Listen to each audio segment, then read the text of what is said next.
Smart city திட்டத்தின் கீழ் பல்வேறு வசதிகளை மேம்படுத்தியிருக்கும் பாட்னா நகரில் பொது இடங்களில் குப்பை தொட்டிகள் இல்லாதது ஆச்சரியத்தை அளிக்கிறது. அங்கு சுகாதாரம் எந்த அளவுக்கு உள்ளது என்பதை இப்போது பார்க்கலாம்.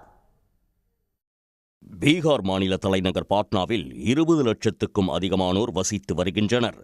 இங்கு கடந்த 2013ஆம் ஆண்டு சுமார் 2700 கோடி செலவில் பாட்னா ஸ்மார்ட் சிட்டி திட்டப் பணிகள் மேற்கொள்ளப்பட்டன.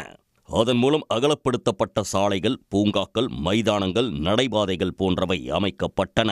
ஆனால் பெரும்பாலான இடங்களில் குப்பை தொட்டிகள் வைக்கப்பட்ட தடம் கூட தெரியாமல் இருக்கிறது. Recently, some dustbin has been placed in some area, but need to place some more of the dustbin in a specific area where the dirtiness is more than above. Patna மாநகராட்சி சார்பில் வைக்கப்பட்ட குப்பை தொட்டிகள் அனைத்தும் பொதுமக்களால் இரவு நேரத்தில் திருடிச் செல்லப்பட்டதால் குப்பை தொட்டிகள் வைக்கப்பட்ட கம்பிகள் மட்டுமே ஆங்காங்கே காணப்படுகிறது.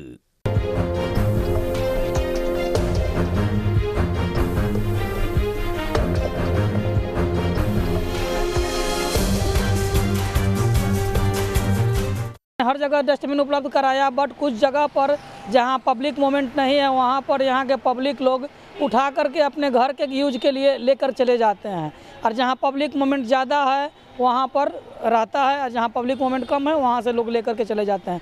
குப்பை தொட்டிகள் திருடப்படுவதால் கடந்த 2018ஆம் ஆண்டு முதல் வீடு வீடாக சென்று குப்பை சேகரிக்கும் பணி மாநகராட்சி சார்பில் மேற்கொள்ளப்படுகிறது. என்னதான் அரசு நடவடிக்கை எடுத்தாலும் அரசு சொத்துகளுக்கு சேதம் விளைவிக்கக்கூடாது, திருடக்கூடாது என்ற விழிப்புணர்வு மக்களிடையே ஏற்படாத வரை ஸ்மார்ட் சிட்டி திட்டம் வெற்றி பெறாது என்பது மக்களின் கருத்தாக உள்ளது. இருப்பினும் மக்களிடம் இதற்கான விழிப்புணர்வு முழுமையாக சென்று சேரவில்லை என்பதைதான் இதை காட்டுகின்றது. சன் செய்திகளுக்காக பீகார் தலைநகர் பாட்னாவிலிருந்து ஒளிப்பதிவாளர் உமாசங்கருடன் பிரபாகரன். உடனுக்குடன் செய்திகளை தெரிந்து கொள்ள சன் நியூஸ் பெல் ஐகானை கிளிக் பண்ணுங்க.